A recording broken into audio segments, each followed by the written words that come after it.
So, hello everyone, this is Sana. Welcome to my meeting. Okay, so today's meeting is all about how can you select a niche for your blogging. So, if you're here in this meeting, so of course you're interested in writing or content writing, and blogging is one such type of content writing. Okay, so what is blogging? So when you go and search on the web, for example, आपको कुछ query है और आप Google पे search करते हो, तो वहाँ पे multiple articles and blogs आपको नजर आते हैं ना. हमें जो भी problem आता है हम Google पे जाके search करते हैं, वहाँ पे multiple वहाँ पे articles and blogs हमें वहाँ पे दिख जाते हैं.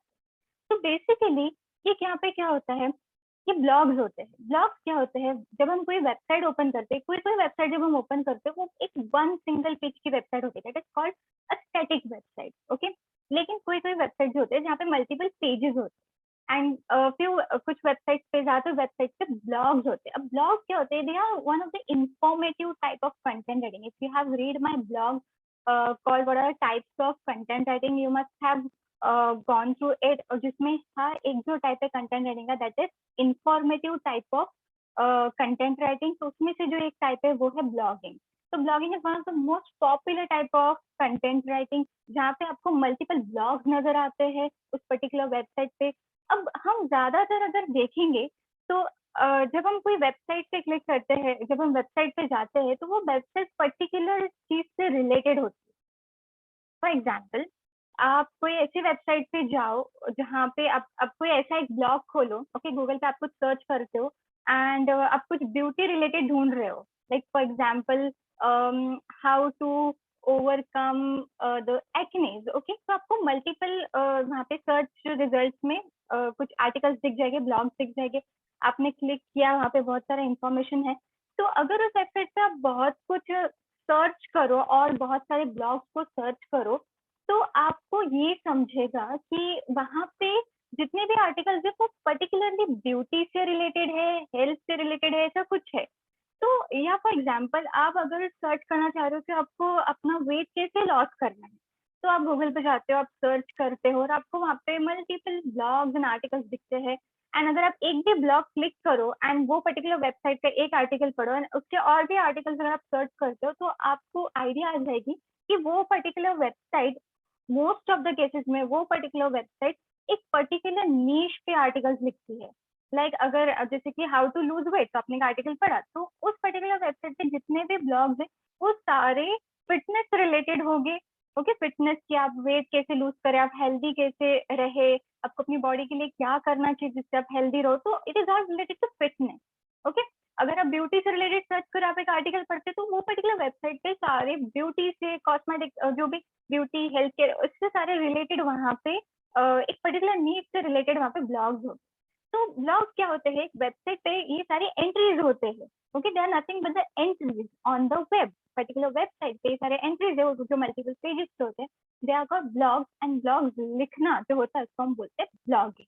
ठीक है, तो when you right blog, you can write on multiple niche, but basically in most of the cases, and it is also advisable to write on a particular niche, है ना. जैसे कि आप ऑफ कोर्स ये चीज प्रेफर करोगे कि कोई चीज स्पेसिफिकली उस चीज से डेडिकेट है. अगर आपको कुछ इन्फॉर्मेशन लेनी है और आपको पता है कि वो वेबसाइट पर्टिकुलर यही निश के बारे में, तो वही जाके सर्च करोगे. Isn't it? यस और no? Yes everyone, is it? है ना. ना कि कोई ऐसी वेबसाइट पे जाओगे जहां पर आपको मल्टीपल चीज के बारे में नीश मिलती है. I'll get back to this point actually. Writing on multiple niche and writing on a particular niche. So yeah. So basically I hope आपको आइडिया आ गया होगा कि what is a blog, what is blogging, any niche क्या होता है. Yes, anyone जिसको नहीं समझा कि what is niche. Niche is a particular area that you are expert in, or you have specialized, or you particular area that you are very yeah, you are specialized in it. Okay, मतलब आप जब लिख रहे हो तो आप वो particular niche पे लिखते हो. Okay, that particular specific area is called as niche. Okay, yes, आपको आइडिया आ गया what is niche? Yes, समझ में आ गया? Yeah. Okay, even for example now Halima, आपका specialization है, like you're very much interested in sports, and if you want to start a blog, you might write on sports. Okay, अब उसमें भी अगर आपको डिटेल में जाना है तो you might right on skating, okay, this like you might interested in skating and all, so you can write on skating, तो उस पे आप ब्लॉग लिख सकते हो। तो that is a very specific and narrow वाली नीश हो जाती है ये, जिसपे आप ब्लॉग लिखते हो, ठीक है। You can not, if you are maintaining your own website and if you want to start blogging, I would recommend to select a particular niche, okay, rather than writing on multiple topics, write on a single particular topic, okay. So now how can you choose a नीच? अब website पे search करोगे, आप YouTube videos देखोगे, आप जहाँ पे भी जाओगे और अगर आप सर्च करते हो कि how do you choose your नीच, तो शायद आप गूगल पे सर्च करोगे, आपको मल्टीपल एक लिस्ट मिल जाएगी कि देखो ब्यूटी एंड ब्यूटी होता है, एंड एक हेल्थ केयर होता है, लाइफ स्टाइल जिसमें फैशन एंड ऑल आ जाता है, दूसरा marketing and all, then all AI related, okay, SaaS and all that technical thing. तो ये सारे अलग अलग फेमस एंड पॉपुलर नीशेस है जिसके ऊपर नॉर्मली लोग लिखते हैं, ठीक है। बट इज इट दैट, मतलब आपने कभी इसे ट्राई किया है अपनी नीश ढूंढने के लिए एंड आप काफी कंफ्यूज हो जाते हैं कि इस लिस्ट में से मैं किस चीज से लिखूं? आपने शायद ट्राई किया होगा, लाइक या आप कुछ अपना कोई पर्टिकुलर एरिया में नीश ढूंढने की कोशिश कर रहे हो और आप गूगल पे जाते हो तो वो पर्टिकुलर एरिया में आपको काफी सारे नीशेस मिलते हैं, बट आप कंफ्यूज हो जाते हो कि मैं मेरी नीश कैसे सिलेक्ट करूँ, हाउ? तो मैं तो ये कहूंगी कि अगर आपको नीश सिलेक्ट करनी है तो rather than finding it on the internet, अपने अंदर झांको एंड आप देखो कि आप किस चीज में अच्छे हो, बिकॉज आप जिस चीज में इंटरेस्टेड हो और आप जिस चीज में अच्छे हो, अगर आप उसी से लिखते हो तो of course you will never get stuck on it. अगर आप उस चीज पे इतना इंटरेस्टेड नहीं हो, आपको उस चीज के बारे में पर्टिकुलर पता नहीं और आपने लिखना शुरू कर दिया, मे बी आप लिखोगे बट एक पॉइंट पे आके शायद आप उससे स्टक हो जाओ, okay. You should not get bored, because ये जो ब्लॉगिंग एंड ऑल एक्टिविटी है, ये it has to be very consistent, okay. एक काफी कंसिस्टेंट एक्टिविटी है। तो यहाँ पे आपको कुछ ऐसी नीश सिलेक्ट करनी है जिसके बारे में आप कभी बोर ना हो, okay, you always enjoy doing it and आप कंसिस्टेंटली करो, ठीक है। तो ये जो आपकी नीश होती है, ये 3 चीजों से रिलेट कर, ओके, ठीक। First is your passion, second is your talent, and third is the market demand. Now, I would like to show a diagram by Deepak Kanagaju. Okay, okay, this is an infographic. Is it visible to everyone? Yes. So, what is a Yes. niche? आपका जो passion होता है, okay, and आपका जो talent होता है, plus उसके लिए मार्केट में कितना डिमांड है, इसका जो मिक्सचर होता है is nothing but this blue area that is called as your niche, okay. तो आप अपनी नीश कैसे फाइंड करोगे? It is very difficult actually to find your niche, but it's not impossible.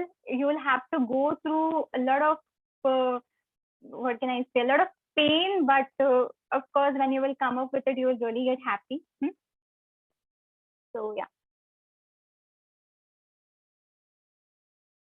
so see, what is your passion? Okay, what do you mean by passion? जब हम छोटे होते हैं तो हम काफी बार काफी चीजों में इंटरेस्टेड होते हैं, है ना, since when we are in the childhood, okay. जैसे जैसे हम बड़े होते हैं हमें बताया जाता है कि हमें ये जॉब करना है, हमें ये करना है, हमें वो करना है, एंड हम उसकी तरफ चले जाते हैं, हम उसको फॉलो करते हैं, एंड काफी बार हम अपने पैशन को छोड़ देते हैं, ओके। कोई कोई अपने पैशन को फॉलो करता है तो कोई कोई छोड़ देता है, क्योंकि हम जब बड़े होते हैं with society and with parents and all कि ऐसा होना चाहिए, and we leave our passion behind, okay. तो you need to just go deep, कहीं रूटेड है अभी भी वो पैशन आप में, कहीं ना कहीं रूटेड है और आपको उसको फाइंड करना है, ठीक है। फॉर एग्जाम्पल जस्ट रिमेम्बर कि आप जब लाइक 13 या 14 ईयर्स के थे, आप जब छोटे थे, तो आप किस चीज की तरफ ज्यादा नेचुरली इंक्लाइन करते थे, लाइक आपको किस चीज में ज्यादा इंटरेस्ट आता था, आप इंक्लाइन किस चीज की तरफ होते थे, अट्रैक्ट होते थे और आप एंजॉय करते थे वो चीज को करना। It is passion is something that you are naturally incline to, okay. आप उसकी तरफ लाइक काफी इंटरेस्टेड होते हैं। फॉर एग्जाम्पल आप काफी इंक्लाइन, जब आप स्कूल एंड ऑल में थे तो आपको आर्ट करना बहुत पसंद था, लाइक पेंटिंग करना बहुत पसंद था, शायद आपने छोड़ दिया करना या अभी भी आप करते हो। So that is the thing that you are very naturally inclined to. For example आपको पब्लिक में जाके बोलना बहुत पसंद था, like Anjum is my classmate who is present over here. She might know that when I was in school, I really used to like to go and speak in front of the public. I used to give allocation speeches and all. So I used to like public speaking. I was inclined towards it. I even used to enjoy writing. Okay. So your passion, for example, I've just given an example. It can be writing. That आप पहले से naturally इसकी तरफ inclined हो. Okay. Passion is also something that you are good at. Okay, आप जिसमें काफी अच्छे हो और नेचुरली आप उसकी तरफ इंक्लाइंड हो and you enjoy doing it. Okay, so this is nothing but your passion. Yes, सभी को समझ में आ गया? आपके अंदर की जो कॉलिंग होती है जिसकी तरफ इंक्लाइंड होते हो, that is nothing but your passion. It is inside you but you need to find it. Okay, is it clear to everyone? Yes, what is the passion? Yes. Okay, okay. Now, what is a talent? Okay, आप जैसे जैसे grow करते हो अपनी life में, आप काफी सारे स्किल्स आपकी इंटरेस्ट के हिसाब से आप काफी सारे स्किल्स अपने आप में इनकलकेट करते हो, आप सीखते हो और शायद उसमें सीखते हुए आप मास्टर भी करते हो. तो something you are expert in, आपने सीखा है अपने अंदर, आपने उसको लाइक आपने सीखा है अपने अंदर इनकलकेट किया, that is nothing but your talent. For example, जैसे कि मैंने अभी बताया, पैशन कैन बी राइटिंग. आपको राइटिंग में इंटरेस्ट है तो आपने क्या सीखा? ब्लॉगिंग या मे बी कंटेंट राइटिंग. तो ब्लॉगिंग या content writing is your talent, it is a skill. Okay, getting it? समझ में आ रहा है ना आपको? फॉर एग्जाम्पल, मैं दूसरा एग्जाम्पल लेती हूँ. आपका पैशन था जैसे कि आपको फिटनेस, आप नेचुरली बहुत इंक्लाइंड हो being fit and all, and आपको बहुत अच्छा लगता है कि आप फिटनेस एंड ऑल फॉलो करो, अच्छे फिट हेल्दी रहो. जिसके लिए आपने आपके इंटरेस्ट की वजह से अपने टैलेंट सीखा, that is yoga. Okay, so your passion may be like being fit and all, and talent would be yoga. Okay, so talent is a skill that you have mastered. Okay, now what is the market demand? So market, see, अगर आप काफी बार हमारा जो passion और talent है वो एक भी हो सकता है, लेकिन मोस्ट ऑफ द केसेस में पैशन एंड टैलेंट अलग होता है. Okay, so you need to find out and clear this out. तो आप सिर्फ पैशन, या अगर आपको कोई करियर बनाना है या आपको इससे कुछ लाइक अचीव करना है, तो सिर्फ आप पैशन या टैलेंट को लेके आगे नहीं जा सकते, है ना? आपको, अब आप चाहते कि इसके लिए आपको कोई पे करे, तो इट सिर्फ आप पैशन एंड टैलेंट को लेके like you just can not expect anyone would पे. यू हैव टू सी कि मार्केट में उस चीज का डिमांड है या नहीं, है ना? आपको देखना है उस चीज का मार्केट में डिमांड है नहीं. जैसे कि मैंने अभी यहाँ पे बताया कि passion could be writing, then talent could be blogging. मैंने ब्लॉगिंग सीखा, तो अभी मार्केट में मुझे देखना है कि इस चीज का डिमांड है या नहीं है. अगर इस चीज का डिमांड नहीं है तो ये मेरी नीश नहीं हो सकती, because as I told you that niche is what? Passion plus talent plus market demand. जब इन तीनों का कॉम्बिनेशन होता है, that is called niche. Okay, so see, if your passion has no market demand, you won't be paid. Okay, understand the needs of the market. अब market में आपको समझना है कि आप आपके पैशन और टैलेंट से रिलेटेड क्या नीड है.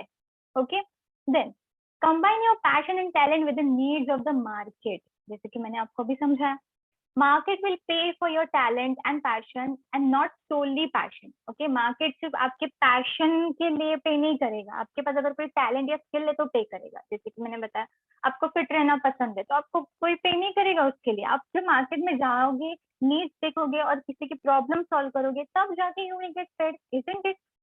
वैसे आपकी लाइक मैंने राइटिंग के लिए बताया, तो सिर्फ मेरा राइटिंग ये पैशन है तो उसके लिए मुझे कोई पे नहीं करेगा. बट मेरे पास स्किल है कि I can do blogging, I can do blogging, या आई कैन, जैसे मैंने बताया लाइक बीइंग फिट, तो वहां पे मैंने स्किल सीखा योगा. तो ये जब टैलेंट एंड पैशन होता है, उसको कंबाइन करते हो मार्केट डिमांड के साथ, तब जाके आपको कोई पे करेगा. Okay, that will be your niche.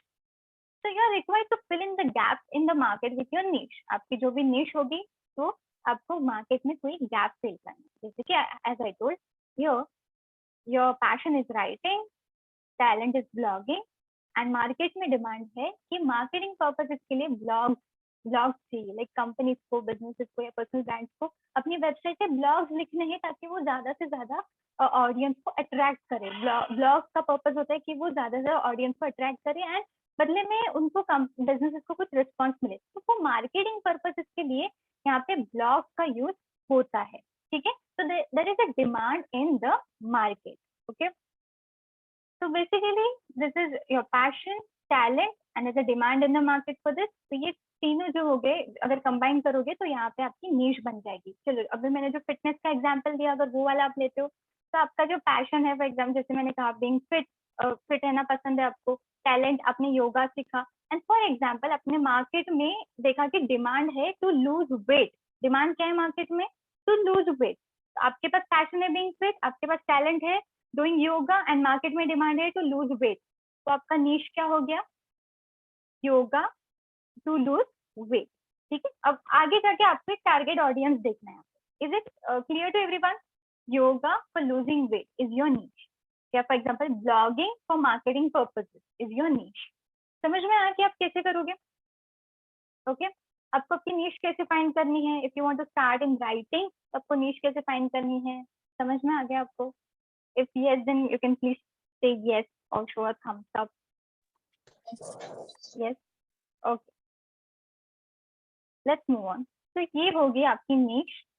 Now,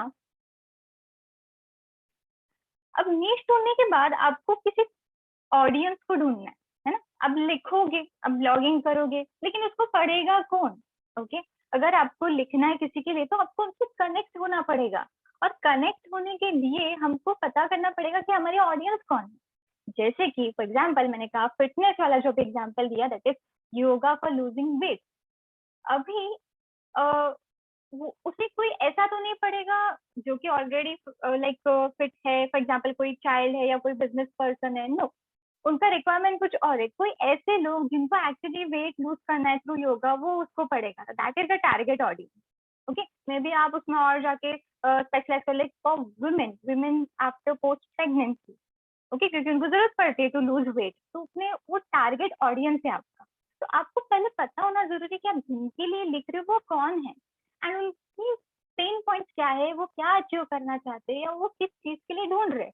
whenever you write it, you cannot write it like textbooks and books like आप काफी टेक्निकल या आप काफी लाइक वेरी लाइक रोबोटिक नहीं साउंड कर सकते. You have to connect your people. Okay हम इंसान है, और जब हम लिख रहे हम वहां स्क्रीन के वहां बैठे किसी और इंसान से कनेक्ट करने की कोशिश करें.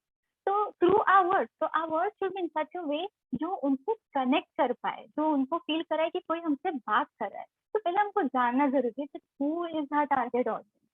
तो see what is the target audience. Okay so you need to study your target audience. Target audience are those people who for whom you are writing the content. Okay जैसे कि मैंने बताया, आप जो भी नॉट ओनली ब्लॉगिंग बट आप जो भी कंटेंट लिखो, फॉर एग्जाम्पल सोशल मीडिया पे लिखो, तो जिनके लिए आप कंटेंट लिख रहे हो that is your target audience. ठीक है, then they are those who are likely to engage the most with your content. ये ऐसे टारगेट ऑडियंस है जो कि they are most likely to engage with your content, जो कि आपको पता है कि हाँ ये इनको जरूरत है और ये मेरा कंटेंट जरूर पढ़ेंगे.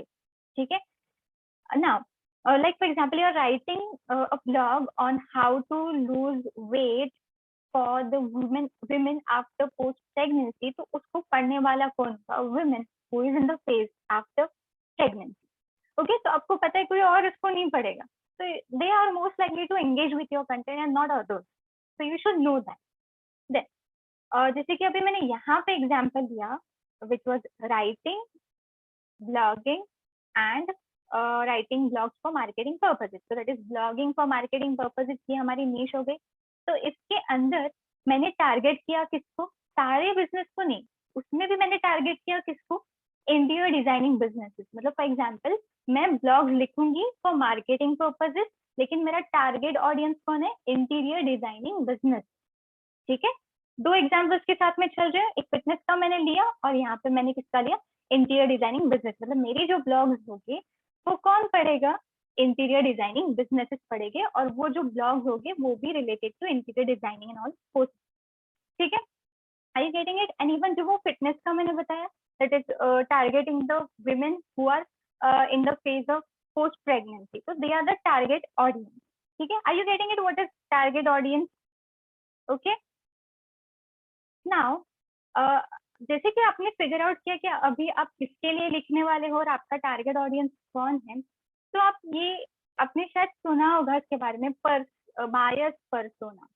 It's not only applicable to blogging, but ये जो process it is applicable to find your niche, even for doing business or something. Okay, तो bias persona क्या होता है?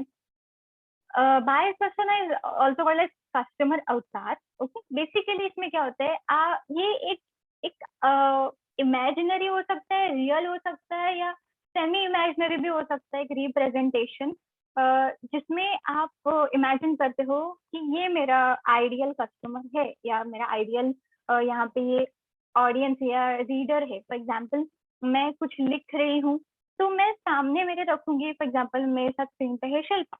ओके, तो मैं उसको सामने रखूंगी. हमेशा जब भी मैं कोई डिसीजन होगी या कुछ भी लिख रही होगी, तो मैं हमेशा उसको सामने रखूंगी कि उसके नीड्स क्या होंगे, उसका क्वालिफिकेशन क्या है, वो किस एज ग्रुप से है, उस हिसाब से मैं लिखूंगी. Because when you right it, आप बहुत कुछ लिखते हो और ये सारे फैक्टर्स उसके ऊपर अफेक्ट करते हैं. Like she is not from the like middle age, sorry, yeah, maybe old age. Okay, she's between the age group of maybe like 20 to 30 इस एज ग्रुप में है. तो जो भी मैं लिखूंगी वो ऐसे एज ग्रुप वालों के लिए लिखूंगी. तो मेरे पास एक आइडियल ऐसा कस्टमर अवतार होना चाहिए जिसको मैं हमेशा इमेजिन करूँ, एंड जो कि वो बेसिकली सारे मेरे कस्टमर्स पे एप्लीकेबल होता हो, या मेरे सारे रीडर्स पे एप्लीकेबल होता. ओके, तो who is your buyers persona? Okay, it is, and let me tell you, when you write something, अगर आप अपना पर्सनल ब्लॉग शुरू कर रहे हो, start writing, but at some point you should have your own product. Okay, मतलब आपके पास सर्विसेज होनी चाहिए, या you should have your own product to sell online. Okay, इसके बारे में इन फ्यूचर में भी I discuss with you. Okay, तो सिर्फ आप लिख के छोड़ नहीं सकते. आपके लिखने के लिए अगर आप चाहते हो कि आपको कोई वैल्यू मिले, लाइक, तो you can run ads, you can do affiliate marketing, and you can have your own product. It is one of the best things. तो ये सारी चीजें आपको पहले ही करनी पड़ती है. व्हेन यू लाइक अब ब्लॉग लिखना शुरू करते हो, आपको पहले ही फिगर आउट करना पड़ता है. अकॉर्डिंगली आप आगे जाके आपके ब्लॉग को मोनेटाइज कर सकते हो. ओके, आपको सेल कर सकते हो उनको. तो you should know your buyers persona. So it is basically, as I said, it is a representation of an ideal customer. मतलब customers या readers आपके बहुत है, लेकिन this is the ideal customer जिसके बारे में आप सोचोगे हमेशा और लिखोगे. तो इसमें आप बायस पर्सोना में क्या करोगे? मे बी आप एक फॉर्म बनाओगे और आप सर्कुलेट करोगे और आप बोलोगे, आपको पता है कि ये पर्टिकुलर मेरा बायो पर्सोना हो सकता है. गूगल फॉर्म बनाओगे अब, और आप बोल सकते हो कि ये एक सर्वे है, एंड आप उनकी इंफॉर्मेशन ले सकते हो. I show you one form that I made. Okay, in the and I show you customer अवतार फॉर्म. तो आप उनकी इंफॉर्मेशन ले सकते हो, like for example their name, their location.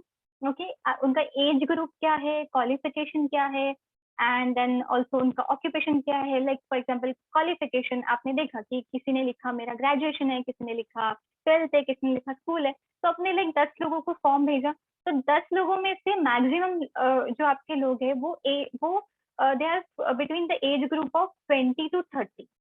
For example 10 नहीं, आपने 50 लोगों को फॉर्म भेजा. फॉर एग्जाम्पल उसमें से मैक्सिमम 30 लोग जो है वो 20 to 30 एज ग्रुप के हैं. देन उसमें से मैक्सिमम लोगों का क्वालिफिकेशन इज ग्रेजुएशन. किसी किसी का स्कूल होगा, किसी किसी का 12th होगा, किसी किसी का पीएचडी, पर मैक्सिमम जो है वो है ग्रेजुएशन. देन ऑक्यूपेशन में आपने देखा कि फॉर जस्ट एग्जाम्पल कि maybe these are they are like doing some kind of business, no, they are doing some kind of job. ठीक है, वो जॉब कर रहे हैं. देन मे बी आपने देखा कि सबका इनकम पूछा, लाइक आपका इनकम 1 लाख से अबव है या 5 लाख एंड 1 लाख के बीच में है. तो मैक्सिमम आपने देखा कि ज्यादातर लोग का जो इनकम है 1 लाख to 5 लाख के बीच में है. तो आपको जो आइडियल कस्टमर अवतार होगा वो इन सबका लाइक जो मैक्सिमम चीजें उसका एवरेज होगा, लाइक एज ग्रुप 20 to 30. तो आप डिसाइड कर सकते हो. I show you this, just hold on.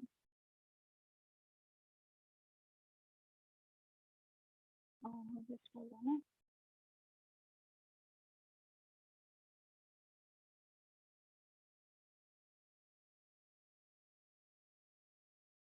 Okay, I'll show this later. Okay. Yeah. So basically, this is it. Then understand the needs of your audience. Okay, you need to understand the needs of your audience. अभी आपको समझना है कि आपको जो particular जो भी audience है, आपका कस्टमर आता है, वो क्या चीज के लिए ढूंढ रहा है। जैसे कि मैंने एग्जांपल दिया वुमेन का, लाइक आफ्टर पोस्ट प्रेगनेंसी उनको वेट लूज करना है, तो they are looking to lose their weight. Okay, या मैंने जो ब्लॉगिंग का एग्जांपल दिया था, interior designing business are looking for writing blogs, okay, for the businesses. अब उनके पेन पॉइंट्स क्या है, मे बी उनका पेन पॉइंट है लाइक वुमेन का, that they want to look, they don't want to look like very fat or something, तो ये उनका pain point है। And they what do they want, what do they want to achieve, they want to achieve a good body and good health, okay, well maintained health, उनको मतलब अच्छा अपना body structure चाहिए and अच्छी health चाहिए। this is their like goal, ठीक है। तो you need to understand कि आपकी target audience क्या चाहती है। कुछ ये थिंग आप जब तक समझते नहीं हो, आप नहीं लिख सकते कि लाइक आपकी टारगेट ऑडियंस क्या चाहती है। आपको ये समझना पहले बहुत जरूरी है, आपको नीश फाइंड करना बहुत जरूरी है, आपकी टारगेट ऑडियंस समझना जरूरी है, and then you can start write. तो आप जब भी लिखना शुरू करो, I would recommend to go through all the stages and find out and then start writing. Because जब जब लिखोगे you will get so many question, like मैं किसके लिए लिखूं, मैं क्या लिखूं, what do they want to. आपके दिमाग में ये सारे पॉइंट्स क्लियर हो गए, you can easily write. Okay, now I hope this is clear to you all. Yeah, is this, can I get a reply? Yes. Yes or no? Okay.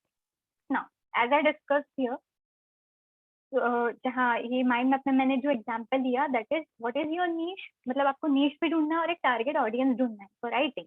तो your niche is writing blogs for interior designing businesses. यहाँ पे writing blogs is a combination of your passion, talent, and market demand, and interior designing businesses is your target audience. Are you getting it?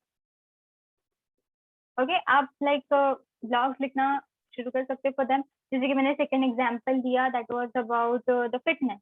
So that could be like doing okay, yoga for losing weight for women after post pregnancy, isn't it?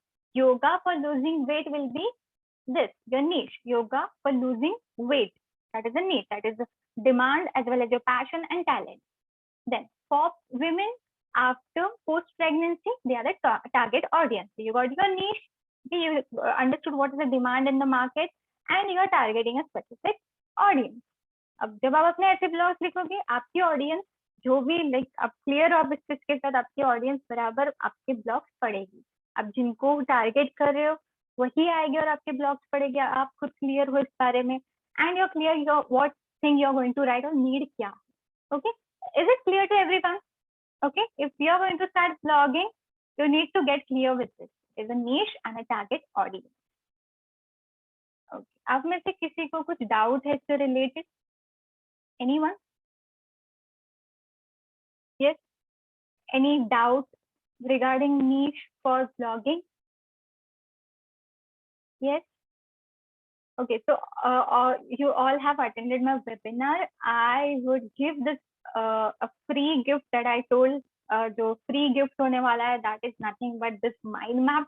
You can have with you forever. I'll share you the link for this mind map to you all, and you can always refer this and do the study for your niche. Okay, so this is your free gift, and this free gift also has some bonus tips that I'm going to share.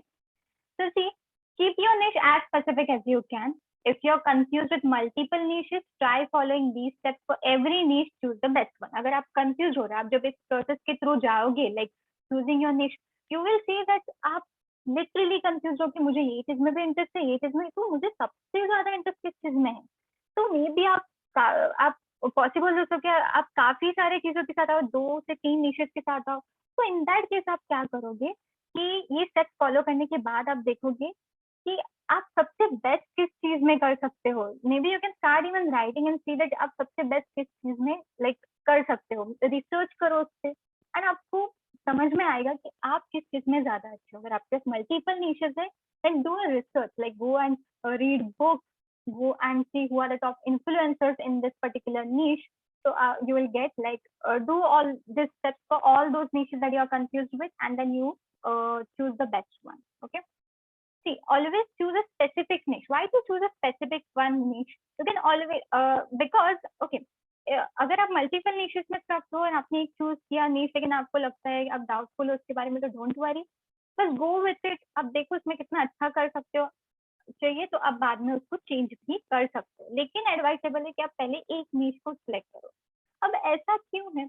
Just imagine अगर आपको allergy है, ठीक है, और आपको allergy है, तो tell me कि आप किसी जनरल जो प्रैक्टिशनर डॉक्टर्स होते हैं, जैसे कि यहाँ पे क्लिनिक्स एंड ऑल होते हैं हमारे आसपास, आप उनके पास जाओगे या आप किसी डर्मेटोलॉजिस्ट के पास जाओगे जो कि स्किन स्पेशलिस्ट होता है? Tell me. Yes, any one of you please tell me, unmute your call and tell me. Yes, please be comfortable to communicate. I would love to communicate with you all. Dermatologist के पास। Of course dermatologist, क्यों? क्योंकि वो specialist है skin में, आपको पता है कि वो हमें जो भी ट्रीटमेंट करेगा that would be the best, so this is applicable here as well. Okay, अब आप जब एक पर्टिकुलर नीश में स्पेशलाइज करते हो, so you are the best in that. Okay, so it is better to be master in a specific niche than going for multiple niche. Okay, isn't it? अगर हम आपके ऑडियंस को पता चलता है कि आपके ब्लॉग पे, आपके वेबसाइट पे आपको कई सारे टॉपिक्स मिलेंगे, लाइक कई सारे different lifestyle, like for example like health and all, fashion भी मिलेगा, तो दे विल गेट कंफ्यूज कि यहाँ पे हम कौन सी निश के बारे में पढ़ने आए, फैशन के बारे में, या यहाँ पे हम हेल्थ केयर के बारे में पढ़ने आए, या यहाँ पे हम बिजनेस के बारे में पढ़ने आए। लेकिन अगर आप पर्टिकुलर निश पे लिखते हो तो आपकी जो भी ऑडियंस आती है वो उस निश के हो गए, उनको पता होगा कि आप इसी चीज के बारे में लिखते हो, और उनको जब भी कोई प्रॉब्लम होगी वो इसी निश के बारे में पढ़ने के लिए आपके ब्लॉग पे आएगी। ठीक है, तो you have to select one specific niche by following these steps. Okay, is it clear to everyone? Yes. Yeah. Okay, so was the session helpful to you all? Yes. Yes. Please unmute your calls and tell me, was the session helpful Yes, madam. to you Yes, all? madam. Okay. I'll just share the link for this mind map and you can for it. Okay. Hold on.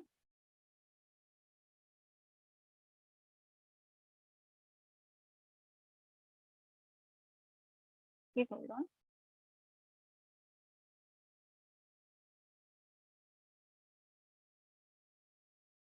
Yeah. So tell me about your thoughts. Like आप सोच रहे हो शायद लिखना है आपको, blogging शुरू करनी है, लेकिन आप अपनी नीश के साथ कंफ्यूज हो, तो you just can tell me, like any one of you can share your thoughts with